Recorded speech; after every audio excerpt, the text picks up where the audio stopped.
Welcome back to Movie Recaps. Today I will show you a drama, mystery, thriller film from 2014, titled Before I Go to Sleep. Spoilers ahead. Watch out and take care. Christine wakes up in bed next to someone. She gets up and grabs some clothes, then walks into the bathroom. One of the bathroom walls is covered in photographs of her and the man. She sees the wedding band on her hand, then walks outside. Ben is waiting for her on the bed. He tells her that they got married 14 years ago and that she's 40 years old. As she gets dressed, he explains that she had a car accident 14 years ago, because of which she gained some injuries which made it impossible for her to remember everything. She stores up information for a day, then when she goes to bed it all disappears, and when she wakes up she thinks she's in her 20s. He asks her to trust him, but she's scared. While making breakfast, he keeps telling her about their life together and their wedding. Before he leaves for work, Ben shows her a list of things she might need and where to find them. She sees a note which says that she needs to pack a bag. Ben tells her that he'll be taking her away for their anniversary. Christine is alone, trying to wrap her head around everything when the telephone rings. The voice on the other side is Dr. Nash, who's been working with her on getting her memory restored. He tells her that Ben might not know about her seeing a doctor. Then, he tells her to go look for a shoebox in the back of her closet. Christine opens the box and finds a camera inside. Nash tells her to switch it on. A recording of her plays, where she talks about the problem with her memory. 2 weeks earlier, Christine is in a car with Dr. Nash, who admits that their professional relationship is a little bit out of the ordinary, with him picking her up from home and seeing her without her husband's knowledge. Christine is scared and confused. They drive into a parking lot and he tells her how he found her 6 months before. He explains that he's a neuropsychologist and that he's preparing a paper on the type of amnesia she has, so he was willing to do the work for free. As they start walking to his office, Dr. Nash tells her that even though she didn't remember who he was when he called the next day, she still agreed to work with him.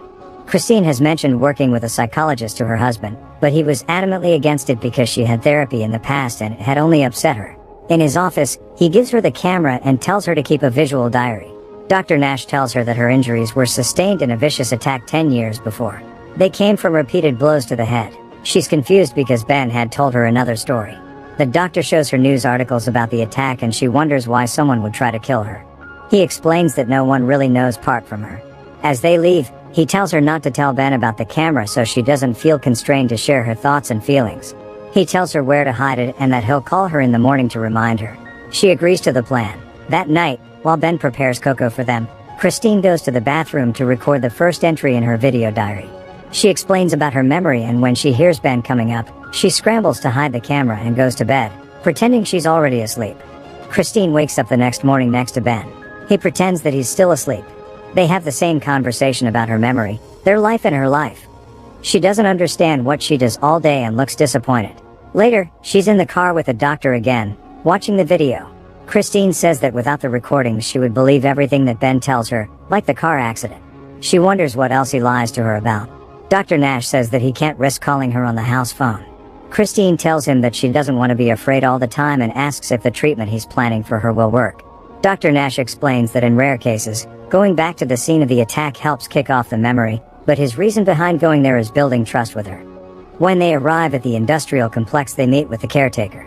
He takes them to the place where he found her and tells them that she was naked, with only a bed sheet around her and that she was covered in blood. She couldn't remember anything even then.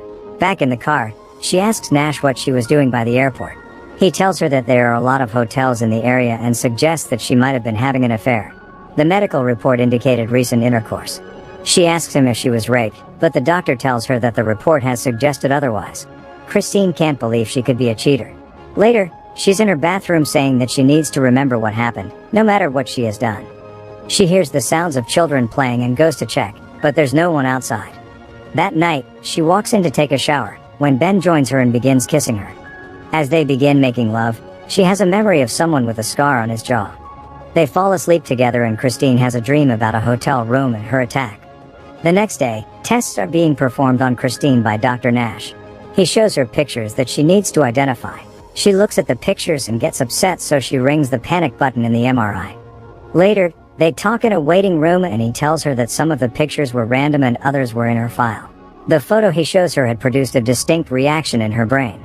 Christine doesn't know who the woman in the photo is, even with the name Claire written on it. While having dinner with Ben that night, she asks him if about Claire. Ben says that he doesn't know her, then asks why Christine is brightening it up. When she tells him that she had a memory, He gets invested in the amount she remembers. She mentions a few things, mostly from the photo, and he tells her that it wasn't the first time she had remembered Claire. Ben says that they were friends once, but that she moved away and that it doesn't matter anymore. Christine insists that it does matter. Ben brings a box of photos he keeps in his study. They are of her and Claire. She asks why he hides them from her, and Ben explains that he does that to protect her from the fact that her friend couldn't handle her situation. Christine asks him how she could trust him if he hides things from her, but Ben tells her that he can't always handle dealing with everything. Later, she makes a new recording saying that Ben is hiding Claire from her and that she can't trust him. After that, he sees that she has taped the photos of Claire in the bathroom. Dr. Nash calls Christine and explains everything to her all over again. She watches the recording from the previous day, the one saying not to trust Ben. Then she zooms in, seeing that the photos that were there the previous day are gone now. She gets angry and starts looking through Ben's study to find something. She finds a key which takes her to the photos. Flipping through them, she has a memory about Claire and her telling her that she's pregnant. She rushes to check the pictures in the bathroom and the pictures in the albums, but there is no evidence of a child she might have had. Christine checks her stomach and sees her stretch marks, then remembers a conversation with her son. She calls Ben to ask about their child, and he comes home instantly. Christine is upset and wants to know where their child is. Ben embraces her and tells her that their son died. Once inside, he tells her that the child died from meningitis before his 9th birthday. He gets another box that he's hiding from her so that she doesn't stumble upon them by herself, and shows her a photo of their son Adam as a baby. Christine cries, but she doesn't remember him as she goes through the photos. She sees his birth certificate and a note in his handwriting. Ben takes back the photos, and later Christine makes another video in which she says that while the grief might not be new for Ben, it is for her. And it will be new every other day for the rest of her life. Christine has another nightmare about the man with the scar and her attack. She wakes up terrified, then watches her recordings about Adam and cries. Christine begins taking apart the wall of photos in the bathroom. When she talks to Nash again, she asks if he knew about her son, and he tells her that they have spoken about him before. She has begun thinking that maybe it's better if she doesn't learn about everything. Christine asks the doctor if they can just sit there for a while, then asks if she should tell Ben about the therapy. That night, her and Ben talk about Adam again. She asks if she was a good mother before the accident.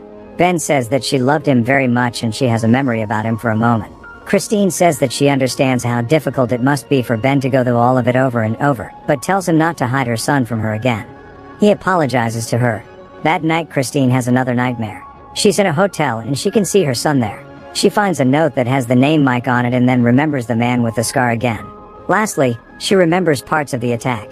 Christine awakens and forgets everything again. Christine is in the car with Dr. Nash going somewhere. When they stop, she tells him the name Mike, saying that he's the man that hurt her. The doctor comforts her and leans in to kiss her when she sees that his name is Mike. She remembers him as striking her in the hotel room, so she runs from the car. He gets a syringe from his trunk and runs after her on the long pier, eventually catching up to her. Later, Christine is on her couch when her phone rings. She answers the call from Dr. Nash, and he explains that he gave her a sedative to calm her, not put her to sleep. She remembers. He tells her that she was confused and suffering from fabulation about him, placing all her fears and suspicions on him. Before he hangs up, he says that he had found out something about Ben that he will have to explain to her in person. Ben arrives at the house and they have dinner together. He asks her who she was talking to on the phone when he tried to call her, and she lies, saying she was calling him.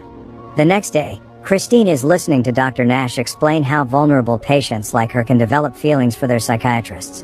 What is less common is for the psychiatrist to develop feelings for their patients. He says that's unprofessional. She thinks that he's her only hope and that they're making progress, when he tells her that he will refer her to a colleague. Dr. Nash thinks that treating her further would be unethical. But he thinks that her progress is noticeable because she had remembered to watch the recording even before he had called her that morning. Next, he tells her that he found out that Ben had her transferred from an asylum to a nursing home. The doctor managed to talk to the administrator, who told him that her friend Claire had been trying to get in touch with her. He gives her Claire's number. The administrator also told Nash that Ben had divorced her 4 years prior. Later, Christine calls Claire and leaves her a message saying that she really needs to talk to her. She goes to see Ben at his work. When she asks if they're divorced, he gets angry, but she pushes for the truth. Ben tells her that it's because of the death of their son. First he walked away from her, but he had come back and he will never leave her again. That same day, Claire calls Christine back. She remembers bits and pieces about her, as Claire tells her that she had kept ringing the nursing home where Christine was placed. She tells her that she misses her and wants to see her. They arrange a meeting at an observatory in an hour. Christine goes to see Claire and waits for her on a bench. When Claire shows up, Christine remembers her. They've missed each other very much. Christine asks Claire if she was a good mother and she replies that she was great. Ben was also a good father. She asks her friend who did that to her. They grab a drink and Claire tells her that she was probably having an affair. She confessed it to her eventually, but never gave her any details about the man. Claire apologizes to her for telling Ben, but she had to do it since she had already told the police. Christine thinks that that's the reason why Ben never talks to her about anything, including her. Claire tells her that after her accident she tried to help Ben out and the two of them spent a lot of time together, eventually sleeping together. She decided to stay away from them because of that. Before Christine leaves, she gives her a note that Ben left for her with Claire if she was ever good enough to read and understand it. The letter explains the reasons why he left her. In it, Ben says that the main reason was the happiness and well-being of their son, who couldn't bear seeing her like that anymore. Christine finishes the letter as Ben arrives at the house. She records a video in which she is talking to Ben, telling him that by the time he sees the video he will know everything, including that the only thing she feels for him is love. Later, Christine shows Ben the video she recorded for him and starts telling him about everything that has been happening in the previous weeks. She tells him about Dr. Nash and he's angry that she kept that from him. When she tells him that she forgives him and that she loves him, he hits her. Christine calls Claire and tells her what has happened with Ben.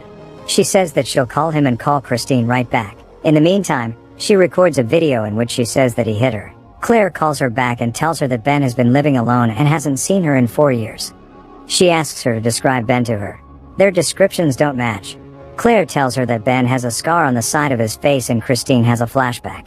The Ben she knows comes back and she runs to the bathroom to check the photos if he has a scar. When she doesn't see one, Claire tells her that the man she's living with is not Ben. Suddenly, Christine notices that all of the photographs on the wall are doctored. She begins to remember the attack and begs Claire to help her, but she can't remember her address. Claire tells her to find out as Ben tries to come inside. She has another flashback to the attack, then opens the door. Ben isn't there. Christine walks down the stairs and tries to walk out of the main entrance, only to find it locked. She finds the key to the back door and exits the house, when Ben suddenly grabs her. Christine wakes up the following morning in her bed with Ben. She walks inside the bathroom and sees the photos, then walks out to find him sitting on the bed telling her who he is. When he leaves, the doctor calls her and tells her to find the camera. She only sees the recording where she says that she loves Ben. After that, she notices the bruise on her cheek. The phone rings and it's Ben this time, asking if everything is okay. He has her cell phone which Claire is trying to reach. Ben reminds her to pack for their anniversary. She tells him that she loves him. Later, Nash is trying to phone Christine, when he gets called to the main reception. Ben runs into him and introduces himself. Nash asks how Christine is and Ben tells him to stay away from her. That night, Ben and Christine take a drive down to a hotel near the airport. She asks if it's really their anniversary and he tells her that it's not their wedding anniversary, but one of a different kind. Christine doesn't understand why he brought her there. He gives her a glass of champagne and tells her that he wants her to remember her attack.